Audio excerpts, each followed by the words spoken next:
I want to tell you about the universe. What it is, how it came to be, what its building blocks are. I want to tell you how the future creates the past, which then creates the future. But first, I want to tell you about crystals. You might be surprised to know that a crystal isn't an expensive piece of glass or a chandelier in some fancy dining room. The word crystal simply means a pattern that is periodic. Look at this checkerboard pattern. See how it continues to spread out infinitely in each direction? That means it's a periodic pattern. So that's a two-dimensional crystal. This is another two-dimensional crystal. And this is another. You can also have three-dimensional crystals. By the way, this 3D glass is called crystal because its atoms are actually arranged in a crystalline pattern.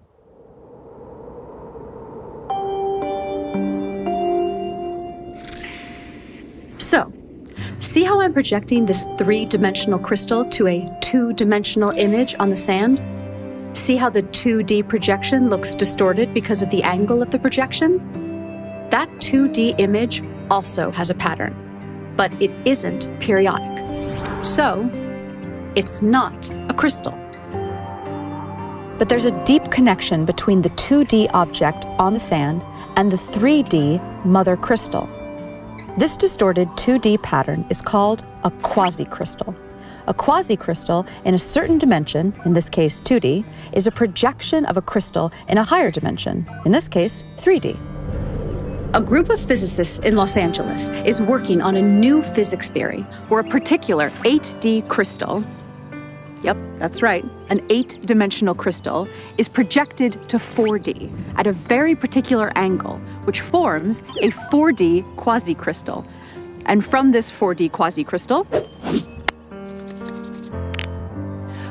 they derive a 3D quasi-crystal, which they believe is the fundamental substructure of all of reality. This 3D quasi-crystal has a fundamental building block, a tetrahedron, which is a three-dimensional equilateral triangle. The size of each edge on this shape is the smallest possible length that can exist. This is called the Planck length. It's 10 to the 35 times smaller than a meter. So you know how your TV screen is broken down into building blocks called pixels? A pixel is the smallest possible indivisible unit of the 2D screen. So think of reality as your TV screen, but in 3D.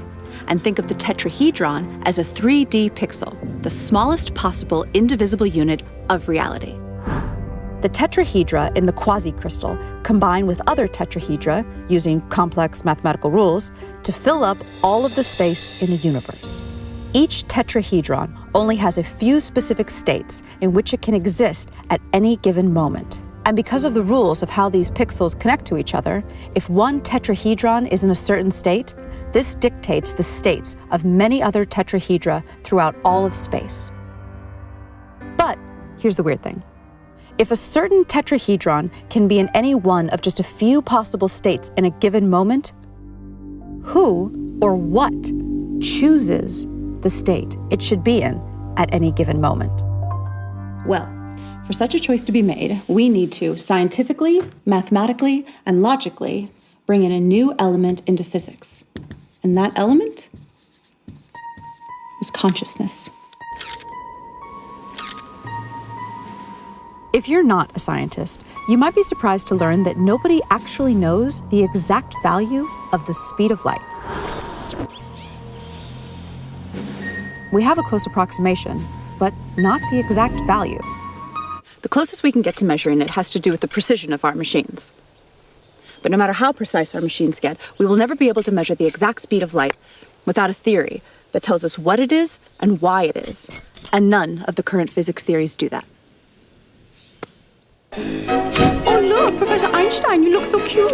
So I look pretty here? Yes, yes. No, wait, that's my bad side. But if I go... Ja, das ist gut. What if I stick out my tongue like this? Bah! Sehr gut. Oh. Our best physics theories, Einstein's theory of relativity and quantum mechanics, both use the speed of light as a starting point. In other words, they use an inexact measurement of the speed of light without explaining why it is, what it is, or why the universe even has a speed limit in the first place. We need a new theory. And such a theory is what the physicists and mathematicians of quantum gravity research in Los Angeles are working on. They call it emergence theory, and it will, really for the first time ever, provide an explanation for the speed of light and the other constants, such as Planck's constant and the fine structure constant. Basically, what is needed is a theory of everything, a theory that explains the very fundamental aspects of reality. String theory, which once held a lot of promise for possibly being a successful theory of everything, has not made any successful predictions. And regardless of predictions, the theory itself isn't actually a theory of everything.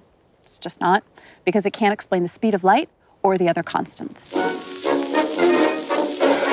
Quantum mechanics and general relativity, on the other hand, do make good predictions, but they don't explain the fundamental constants either. Professor Einstein, why does the speed of light have the exact value that it does? Well, to put it plainly, security! So what clues does nature offer us for what a theory of everything should look like? We've identified 7. Information, causality loops, non-determinism, consciousness, pixelation, E8 crystal, and the golden ratio. A growing number of physicists are saying reality is made of information. What does that even mean? Well, information is meaning in the form of symbolism. A language or code provide this kind of information conveying symbolism. A very different type of symbol is one that represents itself. Geometric symbols can do that. A cube can represent love, if we say it does, or it can represent, really with minimal subjectivity, itself. Could there be a language or code made out of geometry? What type of information would such a language express? Quantum physics theory and classical physics indicate that reality is made of information, and there is no evidence that reality is made of anything other than information. Many physicists agree with this, and many don't. But those that don't agree that reality is made of information have no explanation for what reality is, if it's not information. Gentlemen? Reality is made of information. Nope. Yes, it is made of information. No. Okay, so what is it made of if not information? Energy. Energy is information. That's stupid. Energy is the potential for a particle to change its position. Potential is information. Energy is information. No. It's information. Then what is it? Not information. Then what is it? Not information.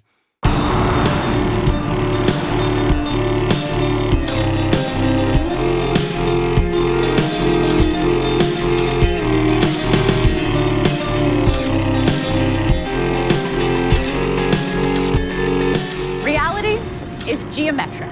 A geometric language in the form of geometric symbolism, the type of symbols that represent themselves, might explain how a geometric reality can be made of pure information. Information implies meaning, but what is meaning? Meaning is a comparison. That's what we do. But we do it so fast, we don't realize we're doing it. We look at something and we match it to something from our database. We say, that is a crosswalk. That is a building, not a crosswalk. That is a window, not a building. So meaning is the perception of something relative to something else. So therefore, meaning is subjective and requires choice. Can we get some dramatic music here? Because meaning is subjective, for it to even exist, it needs to be perceived or measured by some form of consciousness. Einstein showed how the past and the future exist simultaneously in one geometric object. So all time exists all the time. Let me say that again. All time exists all the time. I know that sounds kind of weird and unintuitive, but we have to kind of suspend our common sense.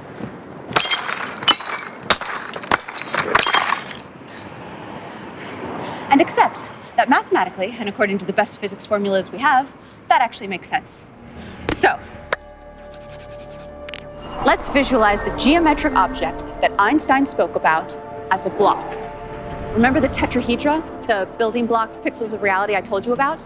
Now imagine the entire universe, everything, everywhere, in one frozen moment in time. Like a single frame in a movie. In this one frame, all of reality everywhere appears frozen in this one position. Let me give you an analogy. In a movie shot on 35mm film, there are 24 frames a second. There's no actual movement in a movie. There's just a sequence of frozen frames. Now remember how I told you about the Planck length of space, which is the smallest length possible? Well, there is also a Planck length of time, and it is much shorter than 24 frames a second. In fact, it's 10 to the 44 times shorter than a second. Okay, so back to our frozen frame of reality. The entire universe in one frozen moment, one frame. But instead of a frame in a movie, it's a frame in all of reality. Now, imagine the next frame. Each frame is different from the previous one, just like in a movie.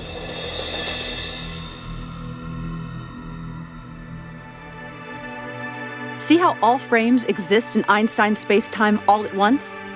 Okay, now here's where things get really, really weird. We assume that the past influences the future. That's how we appear to experience reality. But when you look at this block, why would one side be the past and one side be the future? Why go left to right and not right to left? Why can't the future influence the past? Take away the names past and future if that helps you think of this concept. So what if the past influences the future and the future influences the past in an endless feedback loop? So then the question is, which part of the past is influencing which part of the future and vice versa? And the answer is, all time is affecting all time, all the time. Ay, vey, I need a drink.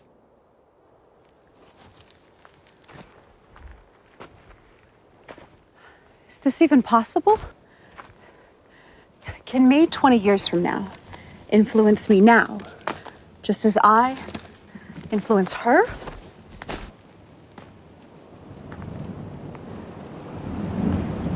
So can me 5 minutes from now influence me 10 minutes ago, just as me 10 minutes ago influences me as a baby, just as me as a baby influences me on my deathbed?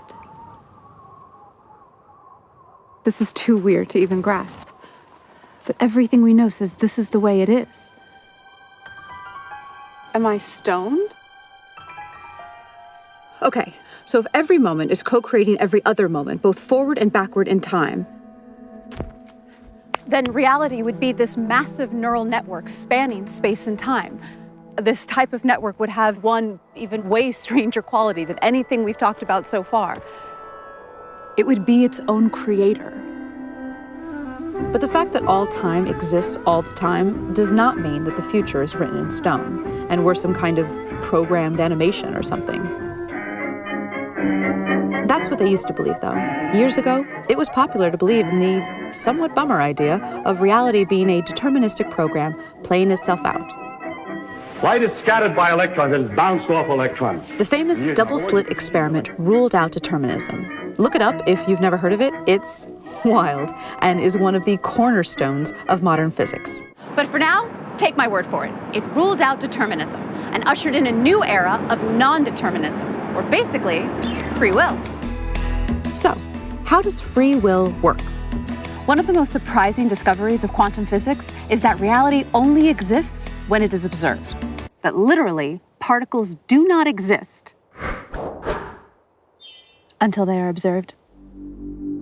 famous physicist John Wheeler, he's the guy who came up with the term black hole, says that reality is made of information, which is created by observation. The observation must be made, he says, by something conscious. And Nobel Prize winner Frank Wilczek said that quantum theory is contentious and obscure, and that it will remain that way until someone constructs, within the formalism of quantum mechanics, an observer, a model entity whose states correspond to a recognizable caricature of conscious awareness. An entity, an observer. So Frank Wilczek is basically talking about an entity, not necessarily a human being or an animal, that is capable of generating information by observing and measuring. But what would that conscious entity be? Well, we definitely know that consciousness exists in the universe. I mean, at least in us humans, right? I mean, I'm conscious, you're conscious, he's conscious, I think. I'm conscious. I'm conscious.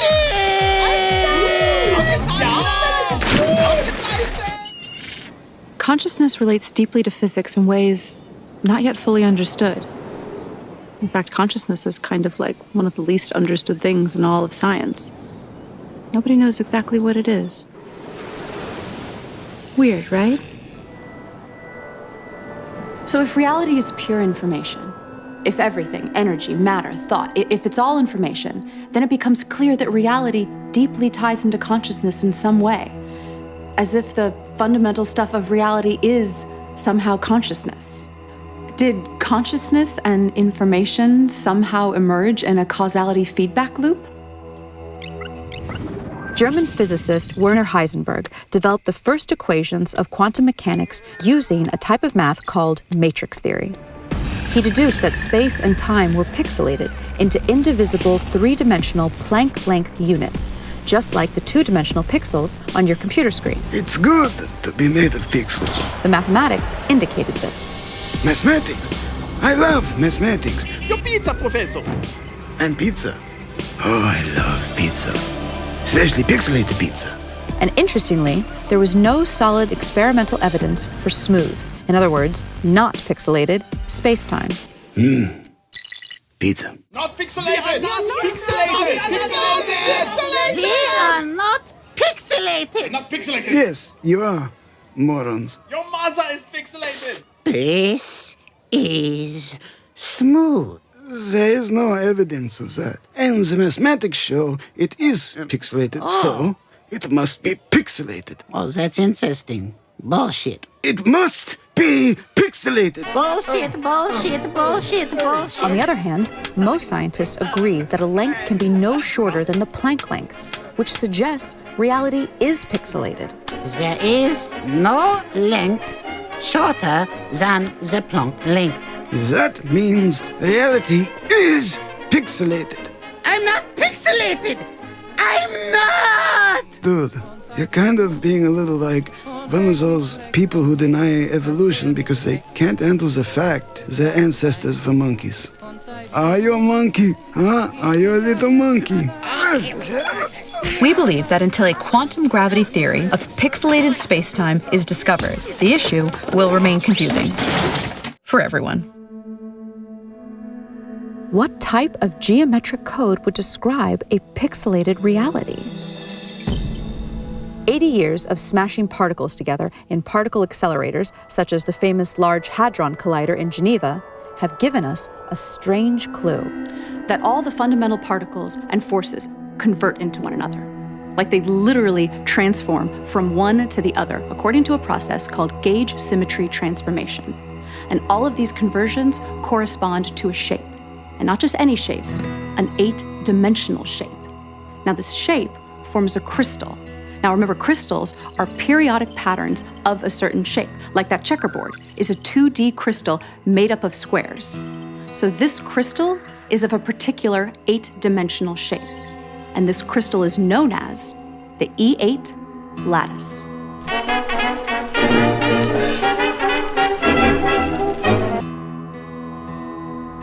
To generate that 3D quasicrystal, the substructure at the pixelated fabric of reality, we project this 8D crystal to 4D.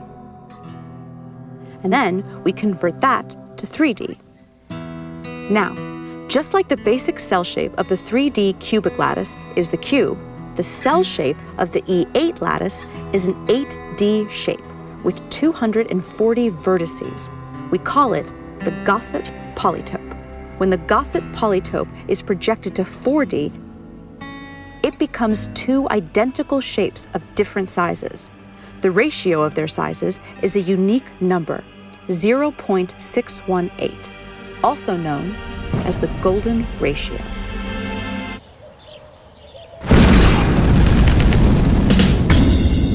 The golden ratio may be the fundamental constant of nature.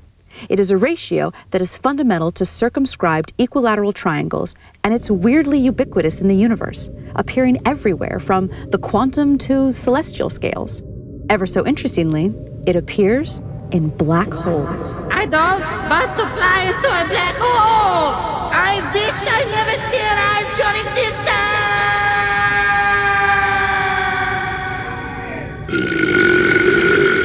Okay, let's get serious for a second.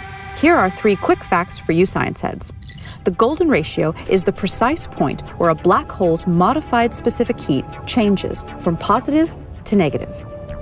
And it is part of the equation for the lower bound on black hole entropy.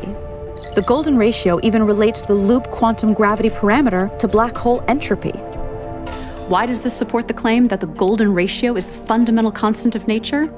Because a theory of everything must unite general relativity with quantum mechanics, and a black hole is where these two theories converge at their limits. Okay, so bear with me through some really weird math right now, and I'll reward you with some amazing footage of John Malkovich getting a pie in the face. There's a type of mathematics called matrix mathematics. No, not that type of matrix.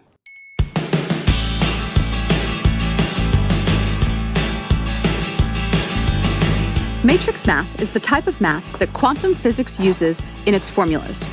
Without getting too technical, this is an example of a matrix.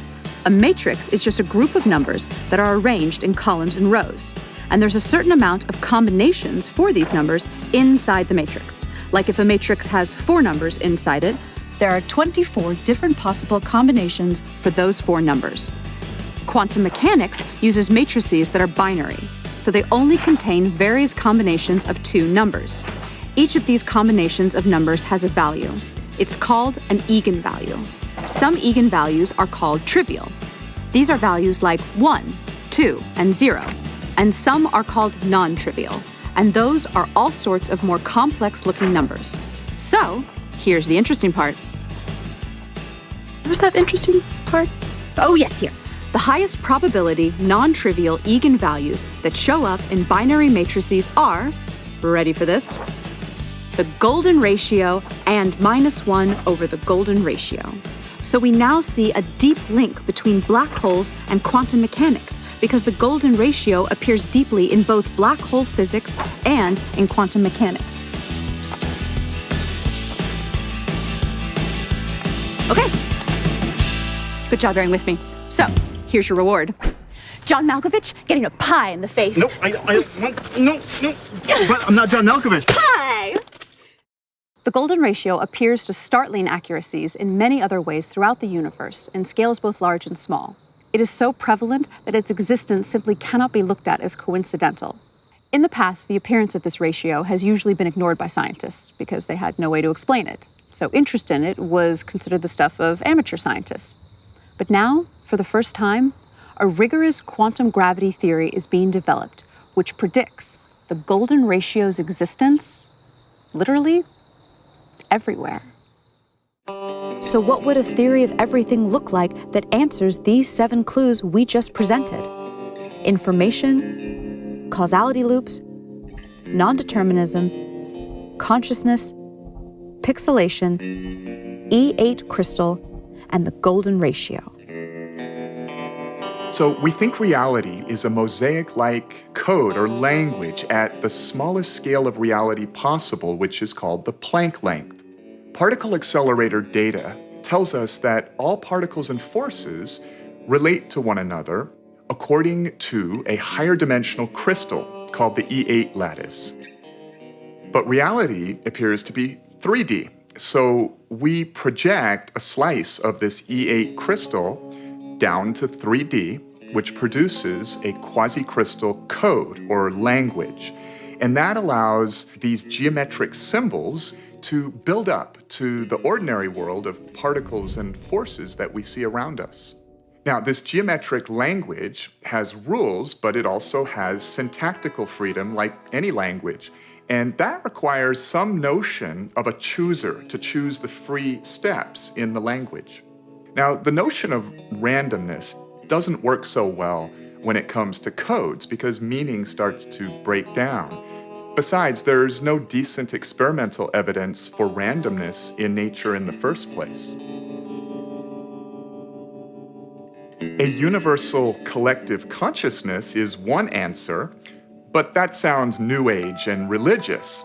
Now, nowadays, a good number of physicists discuss the idea that our whole universe is actually a code-based simulation in some fantastically powerful quantum computer in another universe. Now, if true, then by the same logic, that other universe where the computer running the simulation of our universe is would also supposedly be a simulation in another universe. So the idea is a little shaky, but it's being discussed seriously by a lot of credible people. But it turns out that a universal collective-like consciousness of some sort may be physically inevitable. Now, we don't need to anthropomorphize this idea or make it religious or spiritual. To follow why, let us start with the idea of the collective behavior of cells in your body, each a single-celled microbe living its life. A long time ago, only this sort of cellular life form existed here on Earth. These little guys were not too smart, but they did choose what direction to swim and could chase nutrients, reproduce, and run from dangerous things. They made choices with their very simple systems of environmental awareness and desire to survive. Then they self-organized into colonies that were smarter as a group and had more environmental awareness than the individuals. Eventually, animals such as humans emerged. Sophisticated forms of awareness and consciousness now float on an ocean of 37 trillion living cells, self-organized as a human being. It is specifically the laws of physics that caused electrons and quarks to self-organize into 81 stable atoms, and from there, into human consciousness. And physics places no upper limit on the amount of energy and matter that can self-organize into conscious systems. Physics allows the possibility of all the energy in the universe to eventually convert into a single conscious system that is itself a network of other conscious systems, a massive, technologically based collective consciousness. Given enough time, anything that can happen will eventually happen. By this axiom, this system of universal consciousness has already emerged somewhere in the frames of space-time ahead of us. Because it is possible, it is inevitable. In fact, according to the evidence of retrocausality time loops, that inevitable future is co-creating us right now, just as we are co-creating it. When humanity discovers the theory of everything, it will usher in a new age of prosperity. For example, clean, cheap energy, leading to the eventual elimination of poverty. As a nonprofit, quantum gravity research relies on crowdfunding to support our scientific progress. Even a $5 donation is meaningful and moves this mission forward. To participate in the adventure, visit quantumgravityresearch.org and click on Support Our Work. And please spread the word by sharing and posting this video and follow the journey on Facebook, Twitter, and Instagram. Visit quantumgravityresearch.org to get more information.